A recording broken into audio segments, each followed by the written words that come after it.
अदिति दोनों सौतेली बहनें थी। सुकन्या की मां आशा का उसके बचपन में ही देहांत हो गया था। उसके पिता मनोहर ने दूसरी शादी की और सुकन्या की सौतेली मां सरिता के घर में आ गई। सरिता ने आते ही पूरे घर को अपने कब्जे में कर लिया। वो हमेशा सुकन्या से पहले अपनी सगी बेटी अदिति पर ध्यान देती थी। मम्मी ये देखो मेरा नया सूट, शाम के फंक्शन में ये कैसा लगेगा?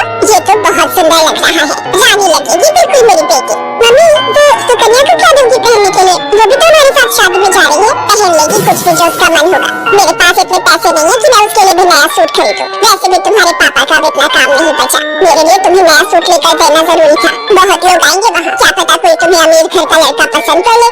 अरे सरिता, कभी कभी अपनी बड़ी बेटी सुकन्या के बारे में भी सोच लिया करो। वो बेचारी भी तो शादी लायक है। बस आ गए अपनी लाडली बेटी के बारे में चिंता करने। पता नहीं कौन से मनहूस दिन मेरी तुम्हारे साथ शादी हुई थी। जब से आई हो एक ही नाम तुम्हारे मुंह पर चढ़ा हुआ है। देखती हूँ सुकन्या सुकन्या। अरे तुम्हारी दूसरी बेटी अदिति भी कुंवारी है, वो भी तुम्हारी ही बेटी है। उसके बारे में भी कुछ सोचा करो। मैं हूँ जो पैसे जोड़ जोड़ कर अपनी बेटी को सूट दिलवाए है। अब शाम को चलने की तैयारी कर लो, बहुत बड़े बड़े लोग उस शादी में आएंगे। ये तो मेरी सहेली पुष्पा की बड़ी मेहरबानी है जो उसने हमें एक कार्ड दे दिया, वरना हम गरीबों को इस शहर में और इतनी बड़ी शादी में कौन पूछेगा। मनोहर को पता था कि सरिता का स्वभाव बहुत ही खड़ूस है, इसलिए वो चुपचाप अपने कमरे में चला जाता है। शाम को सब लोग शादी के लिए तैयार होते हैं। अदिति बहुत ही सुंदर सूट पहनकर तैयार होती है। सुकन्या के पास तो कपड़े ही नहीं थे। अचानक मनोहर सुकन्या के पास आता है। सुकन्या बेटी, ये ले, ये तेरी माँ की साड़ी है, तू ये पहन कर तैयार हो जा। देख कितनी सुंदर साड़ी है, मेरे संदूक में रखी थी, मैं वही ढूंढ रहा था और आज मुझे मिल गई।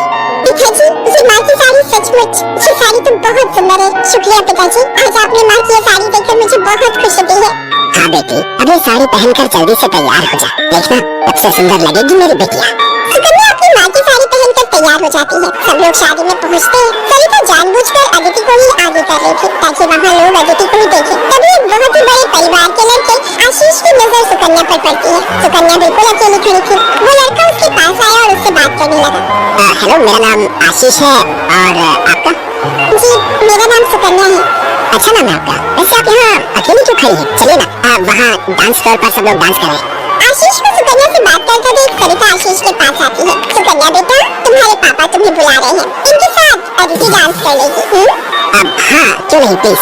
मनोहर ने तो सुकन्या को बुलाया ही नहीं था। ये सब तो सरिता की चाल थी। थोड़ी देर बाद सुकन्या फिर से खड़ी थी। अदिति आशीष के साथ डांस करने लगती है। आशीष अभी भी सुकन्या की तरफ ही देख रहा था, शायद उसे सुकन्या पसंद आने लगी थी। आशीष पूरी शादी में सुकन्या से बात करने की कोशिश करता रहा, पर बार-बार सरिता अदिति को बीच में लाने लगी। पर आशीष के मन में तो कुछ और ही चल रहा था। एक दिन जब सुकन्या घर के काम कर रही थी तो अचानक मनोहर के साथ आशीष और उसके माता पिता आ जाते हैं। सरिता, जाकर जल्दी से चाय नाश्ते का इंतजाम करो। घनश्याम जी अपने बेटे आशीष का रिश्ता हमारी सुकन्या के लिए लेकर आए हैं।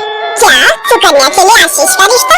ये कैसे हो सकता है? मनोहर की बात सुनकर सरिता चौंक जाती है। सुकन्या तो घर की झाड़ पोंछ में मैंने कुछ वाले कपड़ों में मानो ऐसी लग रही थी जैसे कीचड़ में कमल। वहीं अदिति सोफे पर आराम से बैठी थी। सब कुछ आशीष और उसके माता पिता के सामने था।